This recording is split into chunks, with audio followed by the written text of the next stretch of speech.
바로 이게 일단 제임스 웹 망원경 모습인데 네. 이게 제임스 웹 망원경이 되게 좀 이게 좋아 보이는 게 뭐냐면은 이게 이제 베릴륨이라는 금속, 이 알루미늄보다도 가볍고 강철보다도 단단한 걸로 일단은 이 적외선 반사판을 만들었다고 해요. 이거 무슨 블랙팬서 무기 같은 느낌도 나네. 그러니까 와칸다 느낌이야. 근데 거기에다가 금도금을 싹 했다고 합니다. 왜냐하면 이제 적외선의 반사를 더 높이기 위해서. 그래서 실제 외관상으로 보면 제임스 웹 망원경이 이 반사판이 굉장히 영롱한 금색으로 되어 있습니다. 멋있지 않습니까? 금수저네. 금수저죠. 진짜 리얼 금수저예요. 13조 어디에 썼는지 지금 드러나고 있죠. 그래서 보시면 이런 게 저희가 나중에 또 좀 이따가 설명해드릴 라그랑주 포인트에 지금 안착해 있다라는 겁니다. 라그랑주 2번 포인트에 가 있죠. 네. 라그랑주 2번 포인트 먼저 설명해드릴 텐데 네. 일단 박상용님 갑자기 환율 네, 저희가 이제 뭐 영역을 가리지 않기 때문에 왜냐하면 온 우주가 하나로 연결돼 있잖아요. 네. 이 지식의 세계도 비슷합니다. 네. 얘가 얘랑 다 연결이 돼 있어요. 네. 얘가 또 금리랑도 연결이 돼 있습니다. 사진부터 좀 빨리. 재정 지출이야. 예. 자 넘어갈게요. 네. 자 이게 일단 제임스 웹이 첫 신고한 사진이에요. 네, 맞습니다. 그래서 이게 어떻게 보면 칼 세건이 이런 얘기를 했다고 해요. 우리 이 우주에 우주 공간에 이 지구에만 생명체가 있다면 그거는 큰 공간의 낭비일 것이다. 이건 말이 안 되는 거지. 말이 안 된다. 이렇게. 이거 좀 확대해 주실 수 있을까요? 사진? 네.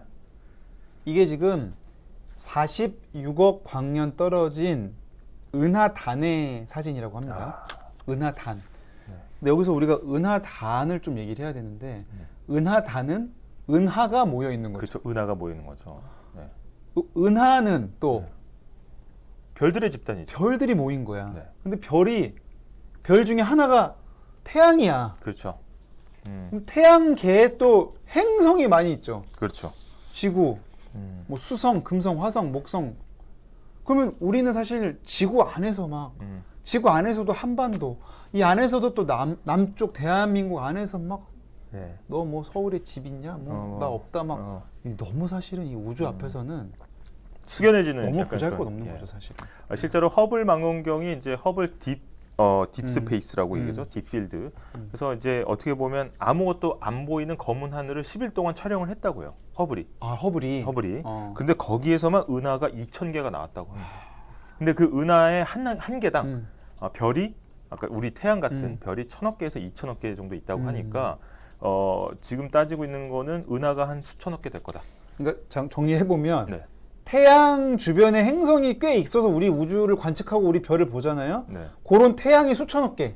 태양이 수천억 개 있는 게 은하 하나. 그게 모인 게 은하 달랑 하나야. 하나인데 그게 수천억 개 있다라는 거니까 어떻게 보면 정말 광활하다 이렇게 볼 수가 있겠습니다. 은하가 영어로 이제 갤럭시 아니겠습니까? 갤럭시. 갤럭시. 그래서 네. 이것도 깨알 상식으로 하나 알아두시면 좋겠습니다. 그 갤럭시들이 모인 거를 지금 관측하고 있는 사진이 바로 이겁니다. 네. 그래서 뭐 고해상도 사진을 처음으로 보내왔고 다음 사진 한번 볼까요? 다음 사진.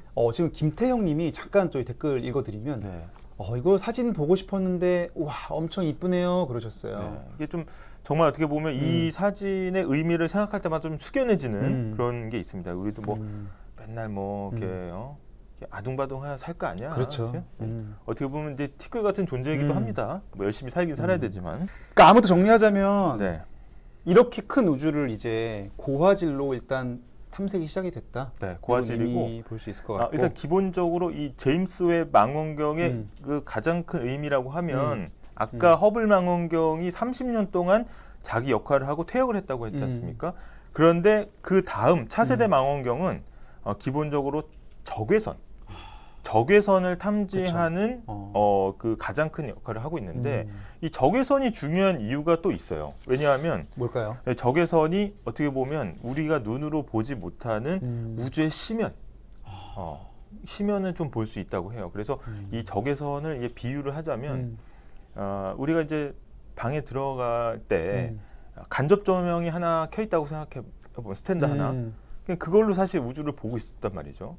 그동안 허블로. 근데 지금은 불을 딱 켜는 순간을 해보면 될 것 같습니다. 이제 눈이 확 떠지는. 그렇죠. 근데 우리가 이제 분위기 있게 무드등을 킬 때는 괜찮지만 만약 예를 들어서 뭐 중요한 물건이 소파 밑으로 들어갔어. 그럼 찾으려면 어떻게 해야 돼? 그럴 때는 큰 불 켜야지. 형광등 켜야 되지 않습니까? 그치. 바로 그게 어떻게 보면 제임스 웹 망원경의 역할이다 이렇게 볼 수가 있고 음. 왜 군대에서 밀리터리도 보면은 왜 깜깜한 밤에 음. 뭐 특수부대원들이 이렇게 투경 같은 야시경 같은 거 쓰잖아요. 그렇죠. 그게 이게 어떻게 보면은 지금 우리가 우주를 보는 야시경을 하나 썼다라고 보시면 될 것 같습니다. 그러니까 업그레이드가 된 거고. 네.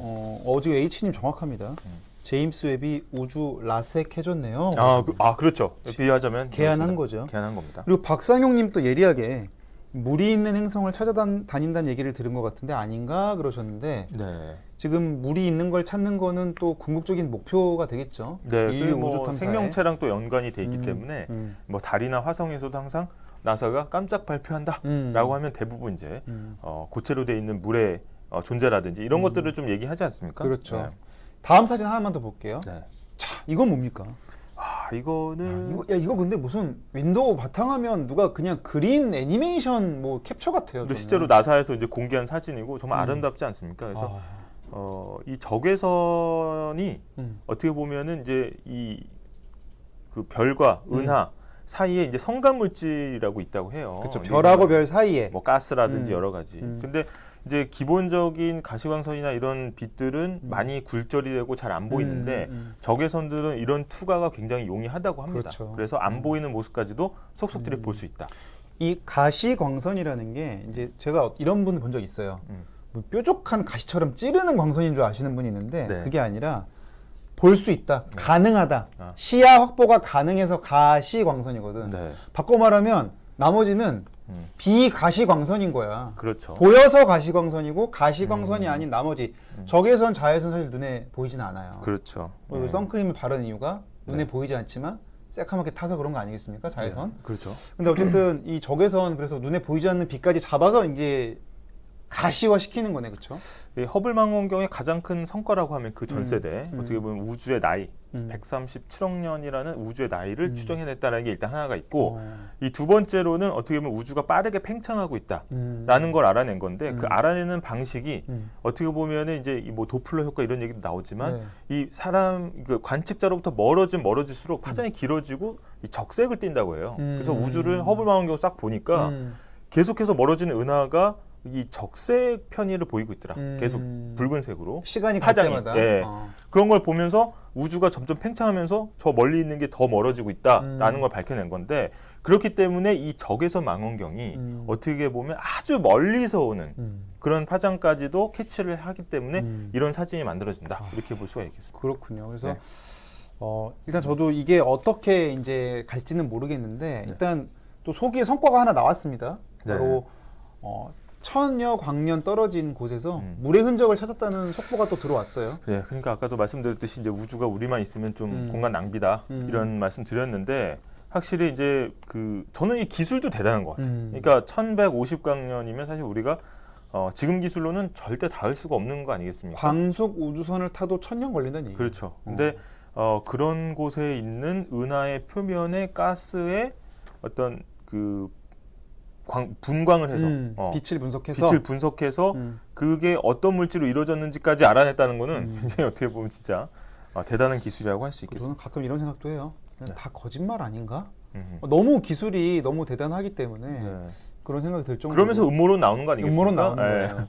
이건 또 어떤 사진인가요? 이것도 뭐 제가 알기로 이게 뭐 스테판 오중주 뭐 이렇게 해서 이 천체들이 굉장히 밀집해서 모여 있는 그래서 이제 그 강한 중력으로 서로 밀고 당기면서 가까워졌다 멀어졌다 이렇게 얘기한다고 해요. 근데 여기 보면 이렇게 좀 뭐가 휘어 있는 것 같기도 하고. 그래서 실제로 이 강한 천체 중력 때문에 빛이 굴절되는 광 굴절까지도 좀 볼 수 있는 사진이었다라는 겁니다. 지금 MBC 뉴스 채널에서 장클로드님께서 저기로 이주할 수 있나요?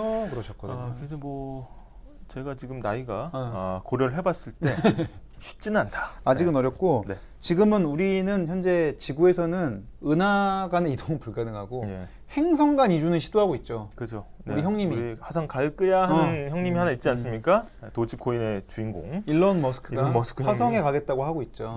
근데 수금지화잖아요. 지구에서 가장 가까운 행성도 쉽지가 않습니다. 그렇죠? 근데 근데 화성에 가면 약간 특이점이 생길 거라고 해요. 왜냐하면은 일단 지구는 이 대기가 너무 두꺼워서 이 지구의 대기권을 탈출하는데 굉장히 많은 에너지가 소모가 되는데 탈출 속도를 확보해야 그렇죠. 되니까. 근데 거의 이제 화성은 대기가 있긴 있지만 굉장히 얇기 때문에 거기에서 우주로 나아가는 거는 굉장히 어떻게 보면 쉬울 수 있다. 상대적으로 이렇게 얘기도 나오고 있습니다. 그래서 좀 봐야 되고 지금 MBC 뉴스 채널에서 호두를 위하여님 질문 좀 읽어주시겠어요? 네, 빅스텝이 뭔가요? 좋은 의미인가요? 네. 이거 뭐 사실은 뭐 다이아몬드 스텝 이런 건 사실 댄스잖아요. 그렇죠. 근데 그런 어떤 춤추고 이런 게 아닙니다. 무도인이라서 네, 다른 무도인이라 다르고 이 미국 금리 인상에 따른 국내 금리 인상 관련 소식인데 이거 저희가 잠시 후에 이렇게 조금만 기다려 주세요. 마지막 사진 한번 볼까요? 마지막 사진 빠르게 넘어가면 이게 이제 라그랑주 포인트라는 건데 라그랑주 포인트를 간단하게 설명드리면 어떻게 보면 어떻게 천체 간의 중력이 상쇄가 돼가지고 그렇죠. 0이 되는 지점을 라그랑주 포인트라고 하지 않습니까? 우리 줄다리기 할 때 네. 막 움직이다가 힘이 너무 똑같으면 리본이 딱 멈춰 있잖아요. 그치. 요게 라그랑주 포인트입니다. 네.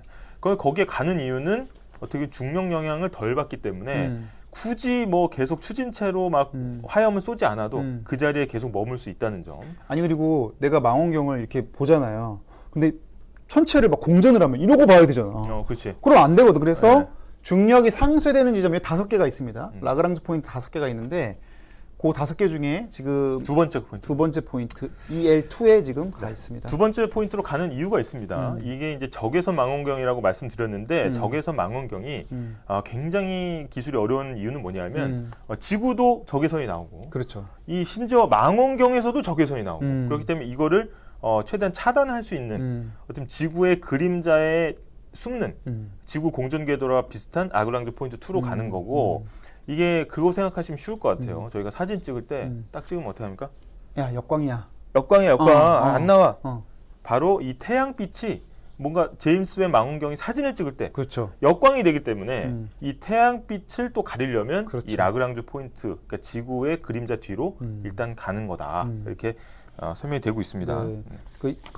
영화 승리호 보면은 그 우주 쓰레기들이 모여서 떠다니는 데가 라그랑주 포인트가 나옵니다. 그래서 라그랑주 포인트는 쓰레기가 한데 모아놓을 수 있는 곳이기 때문에 네. 역시 망원경도 고정할 수 있듯이 네. 중력의 균형점 5군데 중에 가 있다 이렇게 좀 그래서 정리해보고 우주의 정거장, 우주의 휴게소라고 불리는 라그랑주 포인트로 네. 일단 가 있다. 근데 네. 다만 이 라그랑주 포인트가 굉장히 멀어요. 굉장히 멀기 때문에 지구에 가깝게 떠 있었던 허블 망원경은 원래는 뭐 설계 수명이 한 15년 정도 됐다고 해요. 그렇죠. 근데 망가졌어. 그럼 어떻게? 나가서 고쳐와. 고쳐야지. 그래가지고 15년을 더 썼대. 그래서 한 30년을 채운 거예요. 물론 수리해서 써야지. 가성비가 좋잖아. 근데 라그랑주 포인트에 가 있는 제임스 웹이 고장났다. 이러면 어떻게? 가려면 못 가지. 하나 더 쏘는 게 비용이 덜 든다는 거예요. 왜냐하면 이 화면 좀 가까이 비춰주시면 여기 두 번째 라그랑주 포인트 있잖아요. 여기까지가 160만 킬로미터라고 해요. 160만 킬로미터. 어마어마한 거죠, 그렇죠? 그래서 좀 안타깝게도 제임스 웹 망원경이 사실은 여기에 궤도에 머물러 있지만 뭐 태양풍이나 이런 것 때문에 조금씩 벗어난다고 해요, 라그랑주 포인트를.